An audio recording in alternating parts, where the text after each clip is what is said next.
J'ai eu un flash avec une blouse blanche, la main qui touchait ma cuisse et qui remontait jusqu'à l'entrejambe.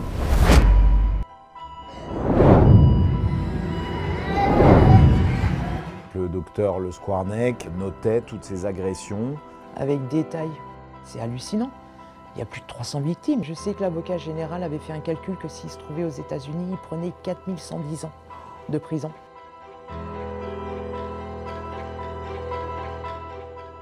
Bonjour Céline. Bonjour. Bienvenue dans Mon Incroyable Histoire.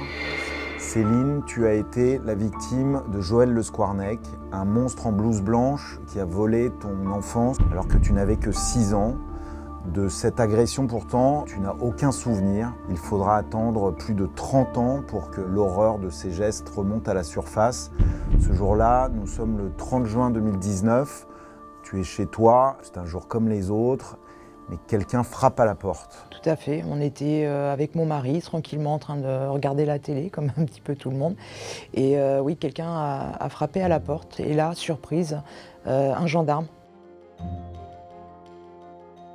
Il me demande si je m'appelle bien Madame Mahuto Céline. Je dis oui, effectivement.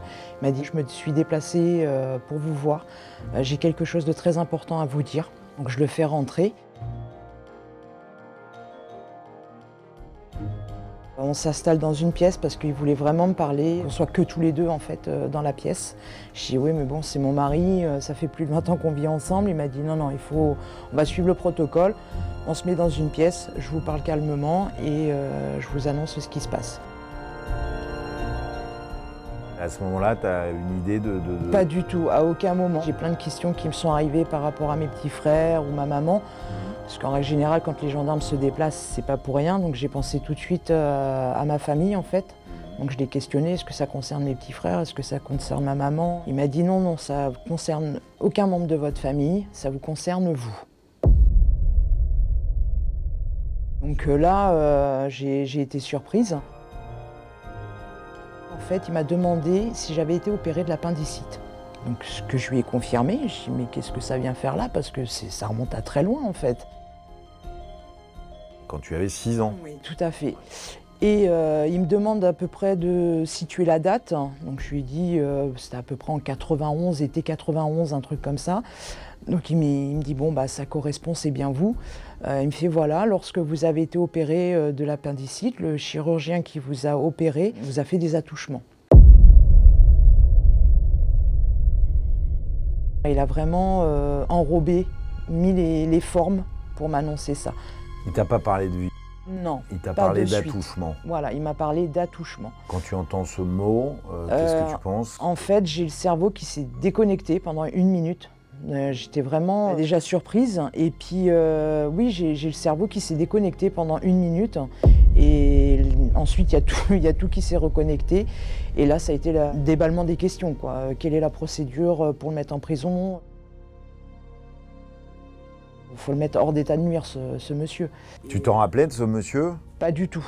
Pas du tout? Pas du tout. Non, non, parce qu'il m'a même demandé si je me rappelais du nom du chirurgien qui m'avait opéré. Je lui ai dit non, pas du tout. Alors là, c'est vraiment une colle, quoi. Et donc du coup, on convient d'un rendez-vous, parce qu'il m'a dit bon, faut faire un dépôt de plainte et tout ça. Donc on convient d'un rendez-vous la semaine suivante à la gendarmerie de La Valette.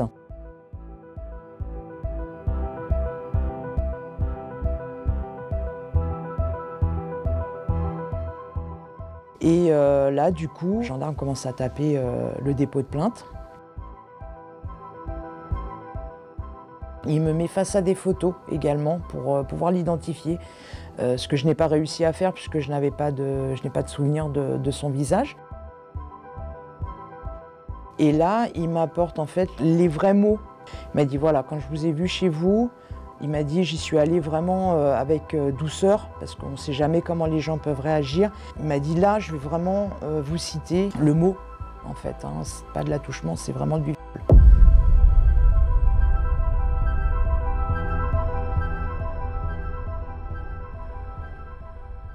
Au moment où donc tu apprends tout ça, tu tombes des nues parce que tu n'as aucun souvenir. En fait, le seul souvenir que j'ai, c'est une infirmière qui vient faire mes soins un matin Et je ne sais pas pourquoi, il a pris la décision de retirer mes fils, parce que ça faisait déjà une bonne dizaine de jours que j'étais hospitalisée. Elle m'a donné ce sentiment en fait que j'étais en danger. Donc elle a pris un ciseau, elle a coupé le fil, elle a tiré dessus, elle n'y arrivait pas. Je voyais que c'est vraiment acharné sur ces fils de suture. Elle a dit « je ne comprends pas pourquoi ça ne vient pas, c'est pas normal ». Et là, elle a levé les yeux vers moi, elle m'a dit « je suis désolée, je vais être obligée de te faire mal ». Je lui ai dit « bah écoutez, je vais serrer les dents hein. ». Et elle a tiré vraiment d'un coup sec pour tout enlever. Je me suis dit « elle m'a tout arraché là-dedans, ça ne va pas être possible ». Mais elle m'a donné vraiment ce sentiment que j'étais en danger en fait. Pour s'acharner comme ça…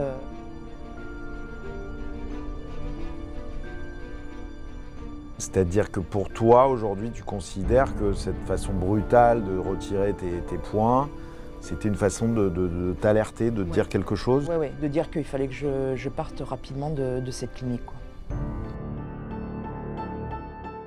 Tu penses qu'elle était au courant? Je pense qu'elle a dû voir des choses. Elle a dû voir des choses. Et pour me protéger, pour me faire partir le plus rapidement possible, elle a pris l'initiative d'enlever les fils de suture.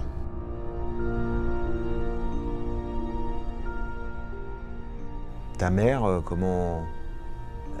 parce que c'est elle qui t'avait amené à l'hôpital Ouais. à ce moment-là, comment elle a réagi Elle s'en veut énormément. Mais je lui ai dit, au vu de la situation familiale qu'on avait à ce moment-là, c'est-à-dire que j'avais mon père qui avait eu un accident de moto, il était hospitalisé au Mans.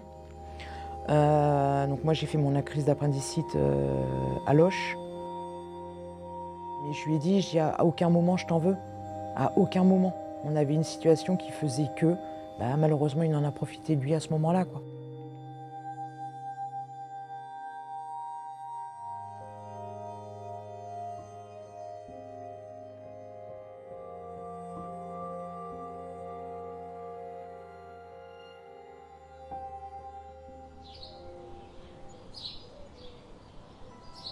Entre le moment où le gendarme est venu à la maison et le moment où j'ai déposé ma plainte, j'ai eu un flash dans une nuit. J'ai eu un flash avec une blouse blanche à ma droite, penchée sur moi, avec la main qui touchait ma cuisse, qui allait vers l'entrejambe et qui remontait jusqu'à l'entrejambe.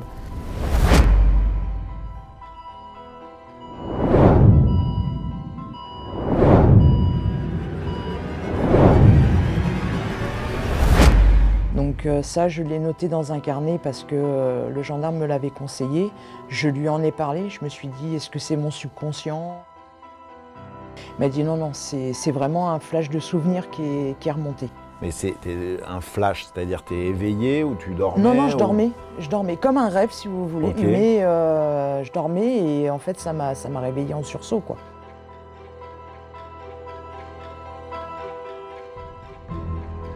Ça m'a réveillée en sursaut, j'étais en panique, je tremblais de partout. Mon mari était pareil, hein, était pas bien non plus, donc il savait pas quoi faire. Mais je lui ai dit c'est bon, je vais gérer. Donc je me suis levée, j'ai bu un verre d'eau, j'étais fumé une clope, j'étais prendre l'air.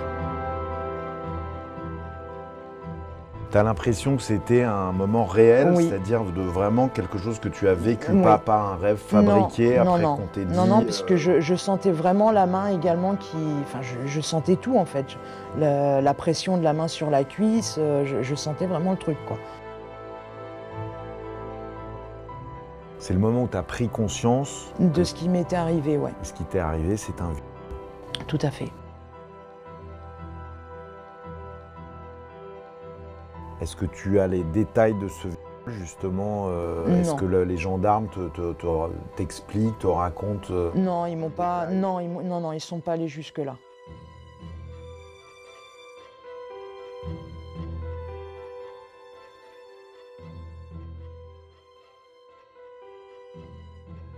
Plus de 30 ans après les faits, comment ils ont pu savoir que tu avais été victime d'un viol 30 ans plus tôt? Alors en fait, c'est que il avait agressé également la petite voisine. C'est ses parents qui ont déposé plainte.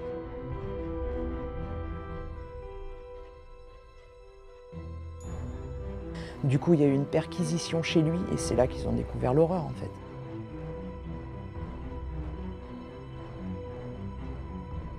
L'horreur, c'est quoi? Ils ont trouvé des poupées, des petits poupons de partout. De la crasse aussi, parce qu'apparemment ils ne se lavaient pas. Il y avait une grosse odeur de moisi, de pourriture en fait. Et en faisant les perquisitions, donc déjà ils ont pris tout ce qui était électronique, ordinateur, carte mémoire, CD, tout ça. Et ils sont tombés également sur ces fameux carnets noirs.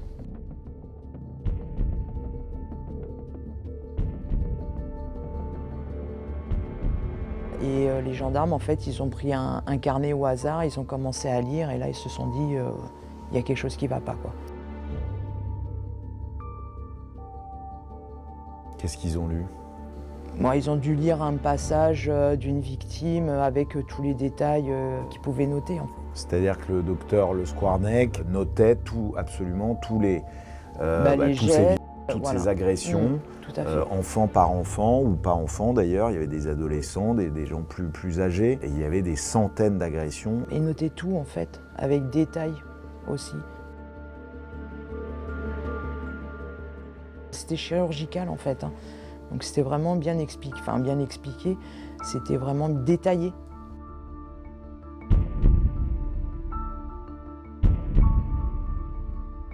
Pourquoi ils faisaient ça? Peut-être pour les relire et puis continuer à fantasmer sur ce qu'il aimait en fait.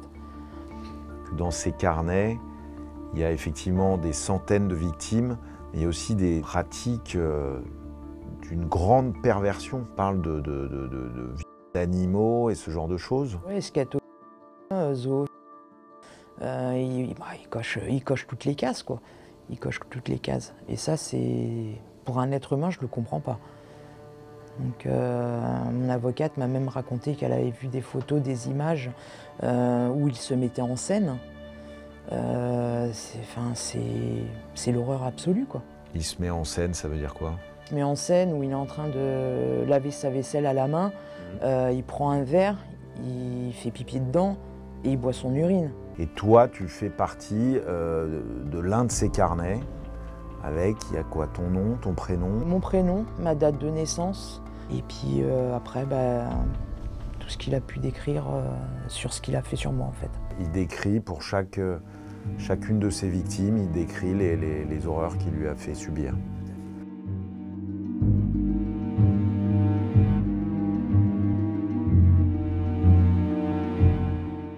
Toi, t'as pas voulu savoir le contenu? J'ai essayé de le lire, parce qu'en fait, de quelques lignes à la gendarmerie, de quelques lignes, je suis passée à une page A4 en fait. Donc ce qui n'avait strictement plus rien à voir. En fait, les gendarmes ont voulu vraiment me préserver. Donc c'est pour ça qu'ils ont juste choisi quelques lignes. Et lorsque j'ai vu que en fait, c'était vraiment tout détaillé sur une page A4, j'ai pas réussi à lire. Mon avocate, en fait, je lui ai donné la feuille, je dis allez-y, lisez-le. Moi, je l'ai lu en diagonale. Il y a quelques mots, effectivement, qui me sont revenus. Oui, effectivement, il m'a demandé, lorsque je faisais pipi, si ça me brûlait, le short que je portais, la couleur du short que je portais à ce moment-là. Mais après, j'arrive pas à lire, j'arrive pas à le lire, en fait.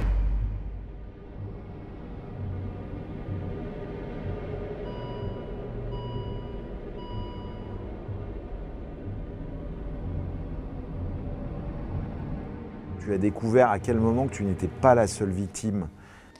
Quand j'ai reçu les dossiers, en fait. Le tribunal du Morbihan a envoyé à toutes les victimes 2 pavés quasiment de 300 pages avec déjà tout ce qui concernait les victimes. J'ai pas trop regardé, chacun a sa propre histoire. Et c'est dans ce dossier que le tribunal t'a envoyé que tu as découvert aussi qu'il y avait presque 300 victimes comme toi. Ouais. Ouais, c'est ça? Ouais. Là, le jour où tu as découvert ça, quelle était ta réaction? C'est hallucinant. Il y a plus de 300 victimes et encore il y a des victimes qu'on ne connaît pas, qu'on ne sait pas parce qu'il n'a pas tout répertorié. Faut savoir aussi qu'il a détruit des carnets à la demande de sa femme, son ex-femme. Donc il y a encore des victimes à quelque part en France qui sont peut-être comme moi, qui n'ont pas de souvenirs et qui se sentent mal dans leur corps et qui ne savent pas pourquoi. Tu n'avais pas de souvenirs conscients. En revanche, physiquement, très peu de temps après ton hospitalisation, quand tu as 6 ans, il se passe quelque chose dans ton corps? Alors dans mon corps, non, mais dans mon comportement, oui. J'ai adopté un comportement garçon manqué. Je refusais de mettre des robes de petite fille. J'ai commencé à demander à ma mère de couper mes cheveux. Donc on a commencé par un carré pour rester quand même un petit peu petite fille à ses yeux. Peut-être 2-3 ans après, en fait, j'ai pris la décision vraiment de faire la coupe à la garçonne, en fait. D'ailleurs, la pauvre, elle a été scandalisée quand j'ai pris cette décision. Mais pour moi, c'était je commençais à mettre des barrières, en fait. Quel est le lien entre ce que tu as vécu mais dont tu ne te rappelles pas et le fait de vouloir ressembler à un garçon, c'est ça que tu voulais? Ouais. Et ben, le lien, c'était en fait de ressembler à un garçon et qu'aucun garçon, en fait, qui vienne m'embêter. Petite anecdote, hein, j'étais en primaire, il y a un petit garçon qui me courait après, donc je l'ai prévenu une première fois. C'est bon, tu t'arrêtes, je le préviens une deuxième fois, la troisième fois, je me suis retournée, j'ai levé le genou, quoi. Ah ouais? Ouais, je l'ai scotché. Donc non, je voulais vraiment qu'il n'y ait pas de garçon qui me court après, quoi. Tu étais attiré par les garçons, mais tu voulais pas qu'ils viennent Tout à dans fait. ton périmètre, Ouais, quoi. c'est exactement ça, ouais. Il y avait un périmètre de sécurité autour de moi. C'est vrai qu'il y a des garçons qui m'ont attiré l'œil. Normal, on a des yeux, donc quand un garçon est joli, on apprécie de le regarder, mais jamais aller au-delà de ça, en fait. Comme tu n'avais pas le souvenir des actes de Le Squarneck, donc c'est quelque chose d'inconscient. Et quand est-ce que tu as réalisé que c'était la raison qui t'avait fait... Ouais, entre le moment de l'annonce du gendarme et ces années jusqu'au procès, quoi, en fait. Voilà, parce que j'ai vraiment cherché à comprendre. Notre truc aussi, les gynécologues, par exemple. Dans ma vie, là j'ai 40 ans au jour d'aujourd'hui, je n'ai vu que 2 gynécologues dans ma vie, alors que normalement une personne bien constituée, sans problème, se fait vérifier tous les ans. Donc j'y suis allée une première fois, j'ai vu un homme, je me sentais super mal à l'aise, j'étais vraiment pas bien. Et en parlant avec une amie, elle m'a dit, bah écoute, essaye avec une femme. Et là non, pareil, même situation, je tremblais de partout, j'étais pas bien. Donc voilà, depuis, je suis allergique au gynécologue. Rien que le mot gynécologue, déjà, je peux pas. Tout ce qui touche à la sécurité, tout ce qui touche à mon bas-ventre, en fait, j'y arrive pas. Que ce soit médical, que ce soit physique, que ce soit... voilà. Tu t'es marié il y a combien de temps? Oh, il y a une bonne vingtaine d'années maintenant. Une bonne vingtaine d'années. Ouais. Tu dis d'un côté, tu as eu beaucoup de difficultés à avoir des relations avec des garçons et même tu les as repoussés, tu as même transformé ton corps, c'est ça, hein, volontairement pour ne pas être approché. Mais en même temps, tu as rencontré l'amour à 20 ans. Ouais. Donc là, tu as pu passer le cap. Il m'a beaucoup aidé pour passer ce cap-là. Et en fait, c'est lui qui a amené petit à petit à ce qu'on soit beaucoup plus proches. On a pris notre temps. Qu'est-ce qui t'a attiré chez lui que tu n'avais pas trouvé chez d'autres garçons? Il est rassurant, il sait trouver les mots, il sait m'apaiser aussi énormément. Comment il a réagi, lui, au moment où les gendarmes sont là? Il est là aussi? Oui, il est présent, il m'a soutenu, il était à fond avec moi. Il m'a dit mais vas-y, fonce, je serai là, je te soutiendrai.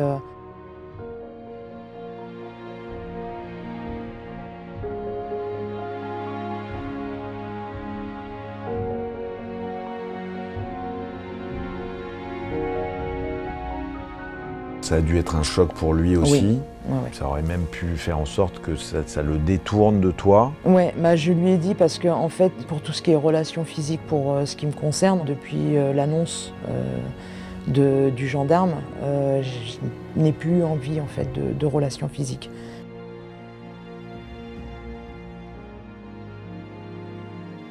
Je suis vraiment coupée. Donc ça fait 5 ans où on n'a vraiment pas eu de relation physique. Et je lui ai dit au tout début, en fait, j'ai dit, écoute, t'es un homme, t'as des besoins, ce que je comprends très bien. Si tu dois aller voir ailleurs, je te donne l'autorisation d'aller voir ailleurs. Mais par contre, tu me préviens. On prendra nos dispositions. Mais si vraiment tu as besoin de continuer à évoluer en tant qu'homme, ce que je comprends, je te donne l'autorisation d'aller voir ailleurs. C'est un sacrifice de ta part. Je trouve que c'est plus une prise de conscience en fait de la situation. Est-ce qu'il t'a demandé l'autorisation, donc est-ce qu'il est passé à l'acte? Pas du tout. Il m'a dit il est hors de question que je te lâche. C'est arrivé du jour au lendemain, je veux dire le fait que tu parles d'un blocage où tu n'as plus envie de faire l'amour. Alors oui, c'est arrivé du jour au lendemain, mais j'avais quand même déjà en amont des difficultés que lui avait détectées par contre. Au tout début de notre relation. Un jour, il m'a dit faut vraiment que je te parle, on va poser les mots sur la table. Il me dit mais pourquoi tu es jamais demandeuse? Bonne question, je ne sais pas du tout. Il me dit mais pourquoi quand on est en train de faire l'acte en fait, pourquoi tu te crispes, pourquoi tu te bloques?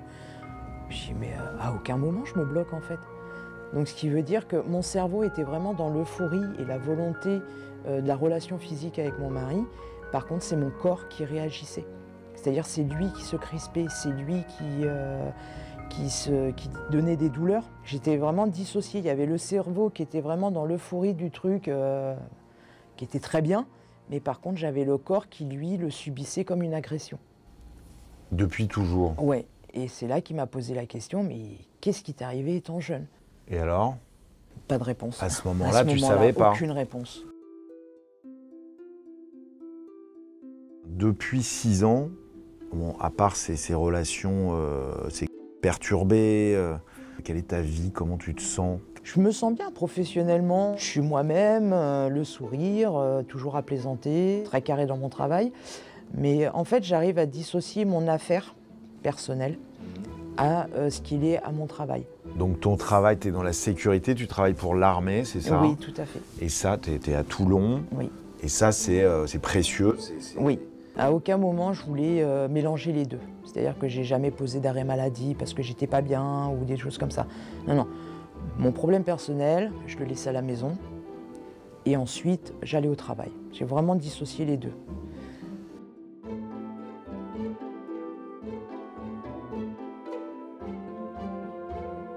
Je te sens pas en colère, Céline? La colère est apaisée parce que déjà j'ai pu dire ce que j'avais à dire à la barre aussi le 7 mars. Mais avant le 7 mars, justement? Avant le 7 mars, non, c'était... Ouais, j'étais très en colère. Ouais. Très, très en colère. Ah oui, je voulais le pendre sur la place publique, quoi. Ah oui? Ah oui. C'est dingue comment le cerveau peut imaginer tous les sévices qu'on peut faire subir à une personne en qui on a une haine. Je regarde des fois même sur Internet, je regardais les sévices du Moyen-Âge. Voilà. Pour t'inspirer? Oui, tout à fait, pour m'inspirer. C'est quoi? C'est l'écartèlement? Oui, il y a l'écartèlement, il y a des sévices où ils coupaient des morceaux de peau des personnes. Dépeçaient, c'est ça? Ouais, qui dépeçaient. D'autres, c'était comme le rat, par exemple, la cage. Ils mettaient un rat sur le ventre de la personne avec une cage ou un seau, je sais pas trop quoi, et puis ils chauffaient. Donc ça faisait de la chaleur et le rat, la seule solution qu'il avait pour sortir, en fait, c'était de creuser, donc de rentrer dans le corps de la personne. Enfin, des trucs de fou. T'es devenue experte en torture horrible, quoi. Presque.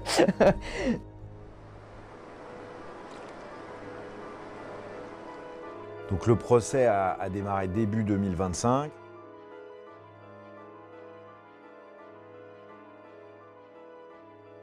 Comment tu as vécu ce procès? Tu y es allé pourquoi? Dans quelle intention? Donc le 7 mai 2025, j'ai été appelée à la barre pour témoigner devant la cour criminelle de Vannes. J'ai déversé tout ce que je pouvais déverser en fait. Voilà. Donc toute la haine, tout ce que je pouvais balancer, je l'ai fait. Qu'il était là? Oui, et je refusais absolument de le voir. Il était hors de question que je rejette un regard sur lui. Pourquoi? Il m'a considéré, étant enfant, comme un objet. Et c'est ce que j'ai voulu lui faire ressentir également, que en fait, c'était juste un meuble. Et je me suis adressée qu'à la présidente, en fait. Mon témoignage, apparemment, il a été vraiment très très fort. Parce que déjà, j'ai pas pleuré. Je suis restée militaire, droite comme un i, bien postée sur mes deux jambes. J'ai répondu aux questions de la présidente, qui m'a questionné sur mon enfance, sur tout ce qui s'était passé. Qu'est-ce que tu as dit puisque tu t'adressais pas à lui mais à la présidente? Déjà que je me mettais en danger point de vue santé, comme je disais tout à l'heure avec les gynécologues, parce que je n'arrivais pas à les voir. Donc après, elle m'a demandé également si j'étais suivie psychologiquement. Je lui ai dit que non. Ensuite, il y a un moment donné où la présidente est obligée de relire le passage des carnets. Donc là, j'ai demandé à sortir de la salle. Parce que déjà que je n'arrive pas à le lire, c'est pas pour l'entendre par quelqu'un d'autre. Donc je suis sortie de la salle. Quand je suis revenue, là il a pris la parole et il a présenté. Il n'a pas spécialement présenté ses excuses parce que comme je lui ai dit à la présidente, moi ces excuses je m'en fous. En fait, quand on commet des actes comme celui-ci, on les assume. Donc ces excuses, j'en veux pas. Parce que c'est ce qu'il disait et c'est ce qu'il a dit à toutes les victimes. Quand il prenait la parole, il commençait par « je m'excuse ». Et ça, moi, il était hors de question.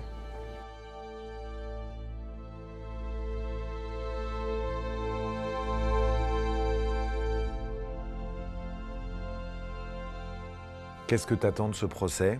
Une condamnation, mais surtout l'injonction de soins, qu'il se fasse soigner. Qu'il se fasse soigner. Ouais, ça, c'est très important. Tu crois qu'il y a un traitement qui peut le soigner, cet homme-là? Oui, on a fait beaucoup de recherches en fait avec mon avocate, on s'est beaucoup renseigné. C'est un peu barbare, mais avec la castration chimique, l'inhibition, c'est en fait. Et c'est un médicament tout simplement à prendre régulièrement tous les jours en fait. Et ça fait descendre la testostérone. C'est pas irréversible ça? C'est-à-dire que s'il arrête de prendre le médicament, ça repart. Ça repart, ouais. Donc ça veut dire qu'il faut qu'il soit absolument volontaire. Il y a ça aussi, mais il l'est, parce que je l'ai demandé, en fait, qu'il suive ce protocole médical. Tu as demandé, quand tu étais à la barre, ouais, à ce qu'il se fasse soigner et qu'il suive un protocole médical, et qu'il a accepté. Il a dit « je suis tout à fait d'accord de me faire soigner avec l'avocate ». On est tombé des nues quand il a dit qu'il acceptait le protocole médical, ouais. On l'a décrit comme un pervers, comme une espèce de monstre, de psychopathe, donc de quelqu'un qui n'a pas en réalité de sentiments, de remords, de regrets. Est-ce que tu penses qu'il est dénué de toute humanité? Non, je pense qu'il veut s'en sortir. Quand il a accepté en fait ce que je lui ai proposé et qu'il a dit oui tout de suite, donc c'est qu'à mon avis, ça doit faire des années et des années qu'il doit chercher à s'en sortir. Et là, je pense que je lui ai tendu la perche, je lui ai donné l'occasion en fait de pouvoir s'en sortir. Non, ça reste un être humain. Malgré tout ce qui a pu être dit pendant tout ce procès, ce que je comprends, hein, la haine, le monstre, mais en réfléchissant un petit peu, en essayant d'être un petit peu plus humain et être à son niveau aussi, parce qu'il est très intelligent, maintenant je le vois plus comme un être humain. Et donc comme un être humain qui, pendant des décennies, a abusé d'être fragile, vulnérable complètement, à se laisser aller à toutes ces perversions. Oui, tout à fait. Tu arrives à l'humaniser, c'est tout à ton honneur, hein, ouais. Parce que j'imagine justement la colère que tu as en toi de ce qui t'a fait subir alors que tu étais complètement innocente et fragile, et aussi de tout ce que tu as entendu sur les autres victimes, parce que c'est des centaines. Oui. Tu as réussi à l'humaniser pendant ce procès. Oui, tout à fait. Ouais, je sais, c'est fou, mais ouais. C'est fou et tu dois, je sais pas si tu es la seule, mais ça doit être assez rare. A priori, rare, aujourd'hui, ouais, je suis la seule. Comment t'expliques ça? Pour moi, il fallait arrêter de regarder cette perversité. Il fallait essayer de comprendre pourquoi il est devenu comme ça. Parce que c'est pas en un claquement de doigts qu'en fait on devient pédophile ou pédocriminel. On est parti du principe qu'il a dû lui arriver quelque chose étant jeune. Quand on parle de monstre, on déshumanise, et toi tu remets cet homme et ses actes. Il y a ces actes qui sont monstrueux, mais cet homme pour toi reste un homme. Oui, tout à fait. Il a dit au procès que quelqu'un lui aurait fait du mal dans son enfance. Beaucoup de victimes ont considéré que c'était une excuse pour ne pas être jugé et que c'était une fausse excuse. Toi, tu n'es pas dans cette démarche, tu penses qu'on peut l'excuser? Alors l'excuser, on ne va pas aller jusque-là quand même, mais on peut comprendre en fait.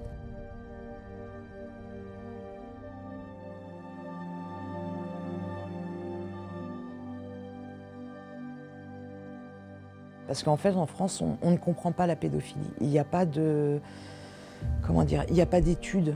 Il n'y a jamais eu personne qui se sont vraiment penchés sur ces cas-là. Le fait qu'ils disent que oui, il a subi quelque chose dans son enfance, moi, je le crois. Franchement, je le crois. Parce que comme je disais tout à l'heure, on ne devient pas pédophile du jour au lendemain. Il a fallu vraiment qu'il y ait un déclic, qu'il y ait eu quelque chose vraiment de violent pour qu'il puisse en arriver jusque-là. Il faut savoir qu'un pédophile ou un pédocriminel, avant de passer à l'acte, il a des pulsions. Et il a dû s'en rendre compte de ces pulsions. Sauf que dans les années 90, il n'y avait pas de solution, en fait, il n'y avait pas d'aide. Et je pense qu'il a dû appeler au secours à un moment donné. Et en fait, ses appels n'ont pas été entendus. Et c'est là qu'il a commencé à agresser physiquement les enfants. Et vu qu'il a compris qu'à aucun moment il serait attrapé, parce qu'il faisait ça discrètement, ou parce qu'il savait que dans le monde hospitalier, il y avait une omerta là-dessus. Et puis, il trouvait toujours une excuse. C'est des gestes médicaux, c'est des gestes, voilà, c'est normal, faut pas s'inquiéter, voilà.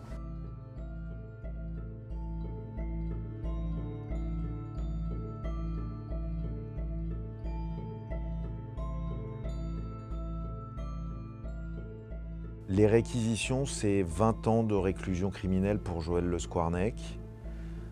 Est-ce que 20 ans, c'est une peine qui te paraît suffisante? Quelle est ta réaction par rapport à ces réquisitions? On est en France, donc on ne peut pas aller au-delà de ça. Je sais que l'avocat général avait fait un calcul que s'il se trouvait aux États-Unis, il prenait 4110 ans de prison pour ces actes-là. Est-ce qu'il mérite 4110 ans ou est-ce qu'il mérite 20 ans selon toi? Il mérite les 4110 ans quand même. Ouais, il mérite ça, mais après... Donc ça ne sera pas suffisant, 20 ans, quoi qu'il arrive. Non, mais ça sera jamais, aux yeux des victimes, ça sera jamais suffisant.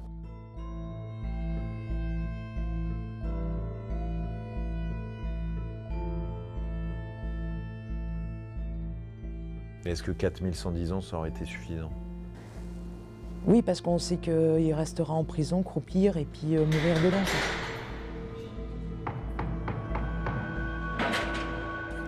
Ça serait insupportable pour toi qu'il ressorte de prison, de ton vivant? S'il ne suit pas ce protocole que j'ai demandé, ce protocole médical, ouais, ce serait très très dur.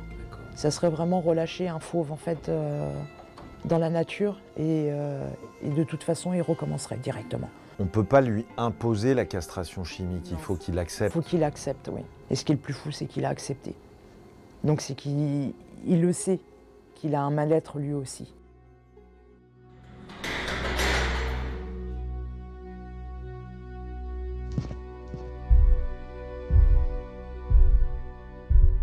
Les derniers mots du chirurgien lors du procès sont « Accordez-moi le droit de devenir meilleur et de reconquérir cette part d'humanité qui m'a tellement fait défaut ». T'es prêt à lui accorder ça? Ouais. Mais s'il se fait soigner.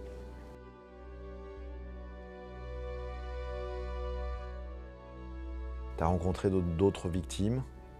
Oui, je les ai rencontrées, mais bon, on n'a jamais vraiment discuté autour d'une table de tout ça. C'est pas ton envie? Non, parce qu'en fait, on est vraiment, on n'est pas sur la même longueur d'onde. C'est pas méchant ce que je vais dire. Oui. Parce que moi, j'ai réussi à avancer sur la situation. Comme je disais tout à l'heure, je l'ai humanisé. Toute cette haine que j'avais au début du procès, maintenant je l'ai nettement moins. Maintenant, la haine, elle est plus autour des institutions qui, eux, n'ont rien fait, qui étaient au courant. Mais lui, en tant qu'homme, c'est vrai que cette haine, elle s'est vraiment apaisée. Par contre, les autres victimes, ce que je comprends très bien, sont toujours dans cette haine. C'est pour ça que je les soutiens par rapport au collectif qui s'est créé. Je les soutiens, je suis tout à fait d'accord avec leur démarche, mais je reste quand même en retrait.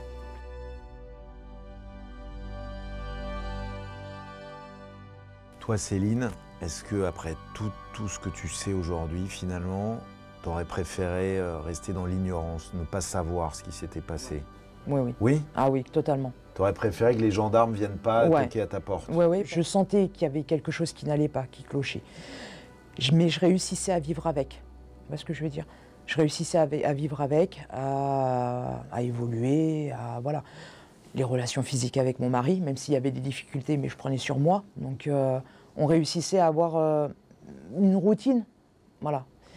Là, le fait d'avoir appris tout ça, du coup, comme je disais tout à l'heure, ça m'a totalement bloqué. Tu aurais moins souffert. Oui, oui, oui.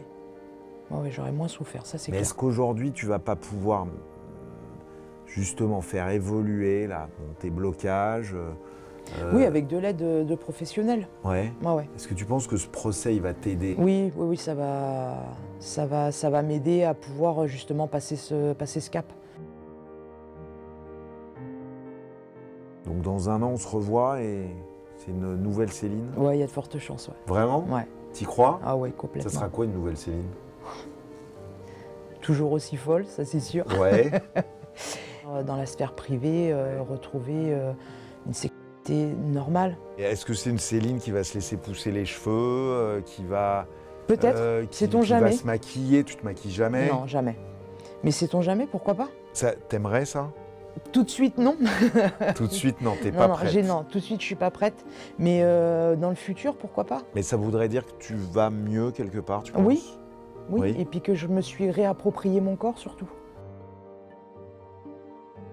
T'as l'air forte, quoi. Ouais. C'est ce que beaucoup de personnes me disent. Ouais. J'ai une force monumentale. Surtout sur le coup du procès, il y a tellement de haine qui s'exprime, de tristesse, de souffrance, de douleur. Les gens sont incapables de dire les mots que tu dis. Incapables de dire « je comprends ». Bravo. Ouais, ouais.